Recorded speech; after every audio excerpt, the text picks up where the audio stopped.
आज हम इंसुलिन और उसके सही प्रयोग के बारे में सीखेंगे। अगले 30 मिनट में हम ये समझेंगे कि इंसुलिन कितने प्रकार का होता है, उसको लगाने की सही प्रक्रिया क्या होती है, व आहार में व्यायाम के साथ तालमेल कैसे रखा जाए। आखिर में हम ये समझेंगे कि इंसुलिन खरीदते वक्त हमें किन जरूरी बातों का ध्यान देना चाहिए। मुख्यतः इंसुलिन दो प्रकार का होता है, एक जो थोड़ी देर तक काम करता है और दूसरा जो लंबे समय तक काम करता है। थोड़ी देर तक प्रभावी इंसुलिन वही है जो हमारे शरीर के पेनक्रियास में बनता है, यानी रेगुलर इंसुलिन।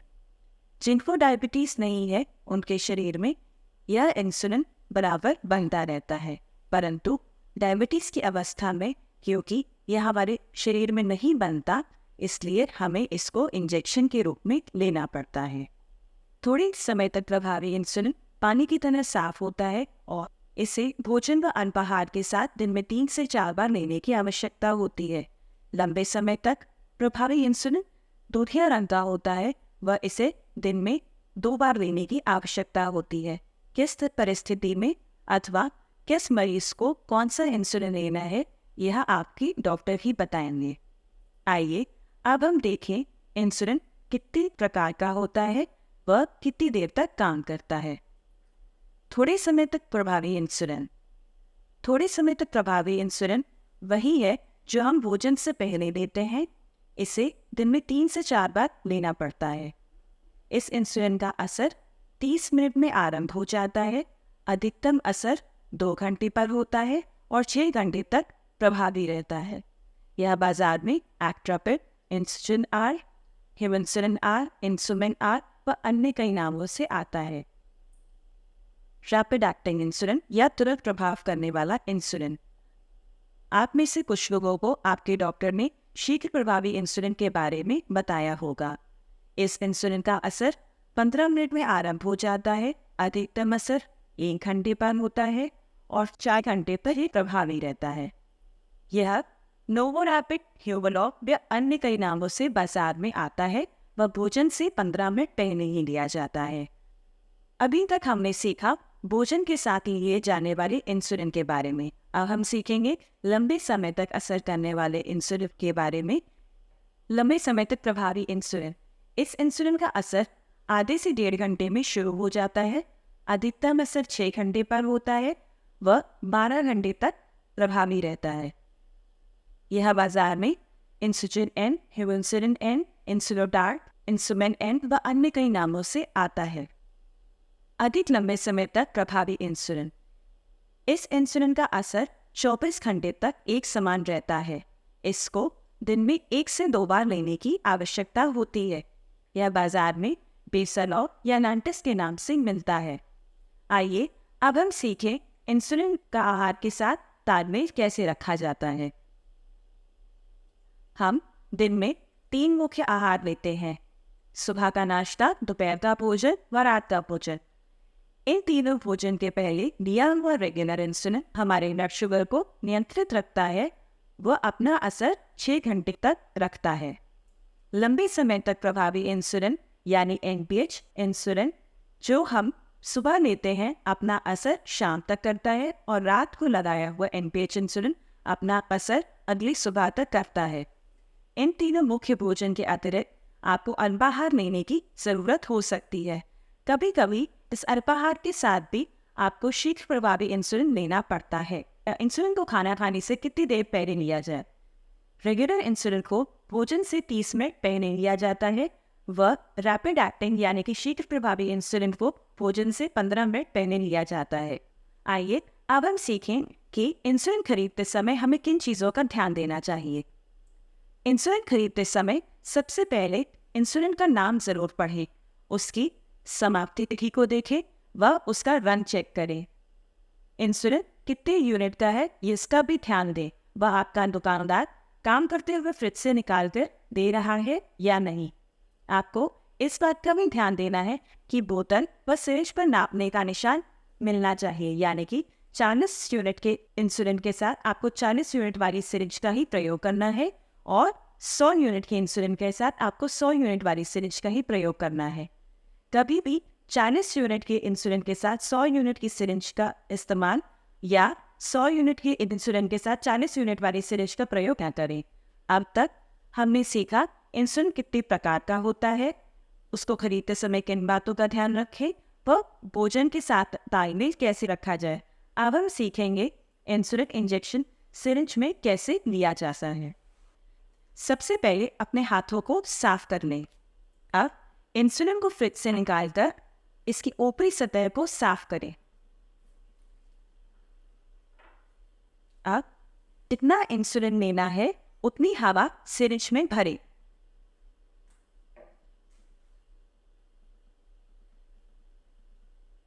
अब शीशी में हवा को डालें।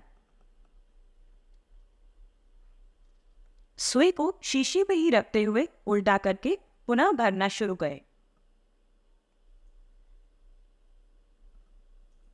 जितना भरना है उसे 1 यूनिट अधिक रखें।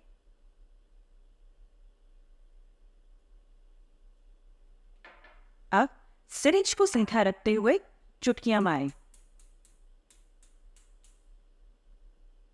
आप हवा का बुलबुला निकालते हुए इसे निर्धारित मात्रा तक बना लें।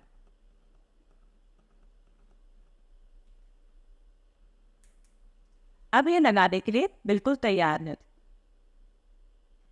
अब आप सीखेंगे एक ही सिरिंज में 2 प्रकार के इंसुलिन को मिलाकर कैसे लगाएं। सबसे पहले एनपीएच शीशी को हथेली में लें और उल्टा करके हथेली के बीच में घुमाएं। अब एनपीएच शीशी में सबसे पहले हवा डालें। सिरिंज में हवा को भरें व एनपीएच शीशी में डाल दें।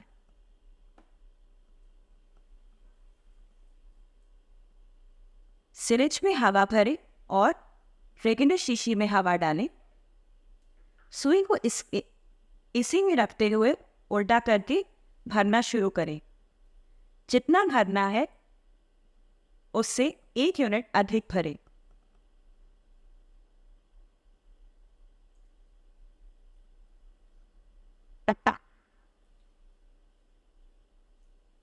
अब सुई पर चुटकियां मारें व सारी बुलबुलों को ऊपर की ओर ले लें।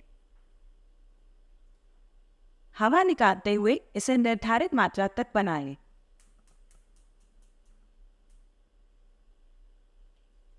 अब सुई को कनक की तरह पकड़कर एनपीएच शीशी में डालें व उल्टा करके निर्धारित मात्रा तक भरें।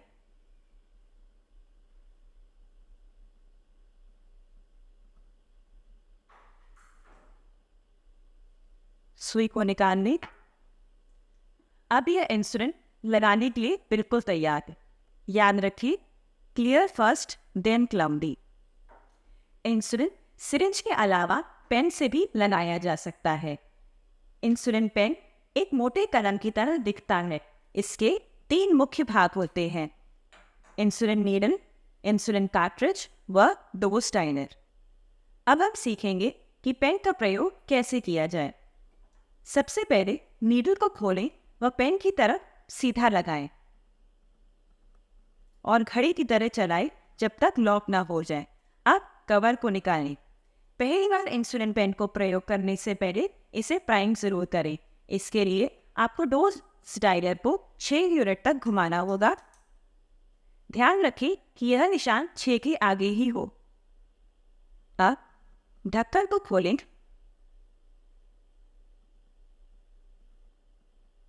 टैप करें और डोज डायलर को ऊपर की तरफ दबाएं जब तक नीडल से फुहारे की तरह इंसुलिन ना निकले। अब इंसुलिन की जितनी निर्धारित मात्रा लगानी है उतना डायल करके लगा लें। ध्यान रखें, लगाते समय इसको थम्स अप पोजीशन में ही पकड़े। हर बार लगाने से पहले पेन को प्राइम करना जरूरी होता है। इसके लिए 2 यूनिट गिराएं। पेन की नीडल को 3 बार से ज्यादा प्रयोग ना करें। अगर किसी कारण आपका पेन खराब हो जाए तो अपनी कार्ट्रिज के साथ 100 यूनिट वाली सिरिंज का प्रयोग करें। ध्यान दें कि जिस कंपनी का आप पेन लेते हैं उसी कंपनी की कार्ट्रिज का प्रयोग करें। आइए अब हम सीखें इंसुलिन को कहाँ रखना चाहिए। इंसुलिन को हमेशा फ्रिज में ही रखना चाहिए। फ्रिज के चिल्लर ट्रे या फ्रीजर में कभी न रखें। सफर पर लेकर जाने के लिए आप इंसुलिन पेन पाउच, थर्मस या टूल बैग का प्रयोग कर सकते हैं। इसके लिए सबसे पहले थर्मस में बर्फीला पानी डालें। अब इंसुलिन को अच्छी तरह प्लास्टिक के पैकेट में बंद करके इसमें डाल दें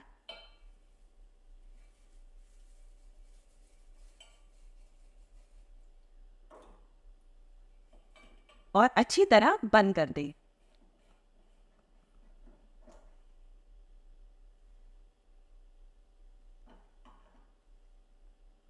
अब ये इंसुलिन सफर पर ले जाने के लिए बिल्कुल तैयार।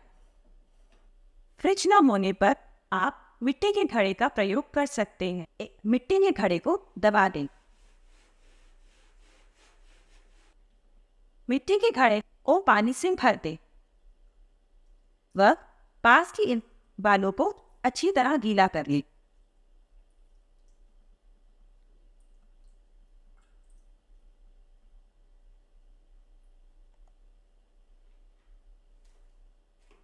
अब अपनी इंसुलिन को अच्छी तरह एक प्लास्टिक के पैकेट में बंद करके इसमें डाल दें। वह इसे ढक दें। ध्यान रखिए कि मिट्टी के घड़े का पानी रोज बदले व मिट्टी के घड़े और इस बर्तन को किसी ठंडे छायादार कमरे में भी रखें। अब तक हमने सीखा इंसुलिन को कहाँ रखें, कैसे रखें और सफर पे कैसे लेके जाएं। अब हम सीखेंगे कि इंसुलिन कहाँ कहाँ पर लगाया जा सकता है। इंसुलिन को हाथ की बाहरी पट्टी पर, कंधी से 4 उंगल व पोनी से 4 उंगल छोड़कर बाहरी पट्टी पर लगाया जा सकता है। वैसे ही दूसरे की भी हाथ की भी बाहरी पट्टी पर लगाया जा सकता है। पेट में नाभि से 4 उंगल छोड़कर सभी हिस्सों में लगाया जा सकता है। ऊपरी बाहरी जांघ में घुटने से 4 उंगल और ऊपर से 4 उंगल छोड़कर ऊपरी बाहरी पट्टी पे घुमा घुमाकर इंसुलिन लगाया जा सकता है।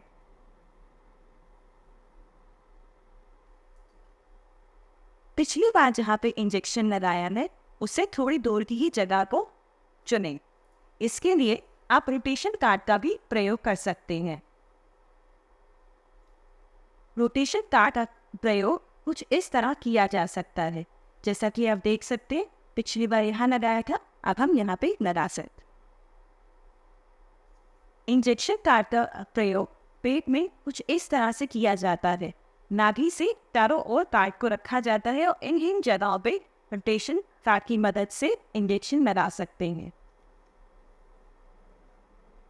इंजेक्शन को भर लें, मास्क को उठाएं, बस स्पिरिट कॉटन से साफ करें। सुई को सीधा 90 डिग्री शरीर में डालें। इंसुलिन को धीमे धीमे शरीर के अंदर डालें। इंसुलिन को शरीर में डालने के बाद 10 तक गिनती गिनें। 1, 2, 3, 4, 5, 6, 7, 8। मांस को ढीला छोड़ दें व सुई को निकाल लें। इस पे रुई का टुकड़ा रख के दबा दें, वह मसले ना। इंसुलिन लगाने के बाद पेन से गोला लगाना कभी ना भूलें। अब हम कुछ अन्य महत्वपूर्ण बातें सीखेंगे। एक ही सिरिंज को 3 बार से ज़्यादा प्रयोग ना करें। इंसुलिन को बच्चों की पहुंच से दूर रखें। सुई को किसी ठोस डब्बे में ही डालें व कोशिश करें कि तोड़कर फेंकें। घर में एक अतिरिक्त इंसुलिन जरूर रखें। ध्यान रखें कि कभी भी इंसुलिन को फ्रीजर या चिलर में ना रखें। वह इंसुलिन कभी जम जाए तो इसे प्रयोग ना करें। इंसुलिन लेना व भोजन लेना कभी ना भूलें। वह बीमारी के दिनों में इंसुलिन लेना बंद ना करें।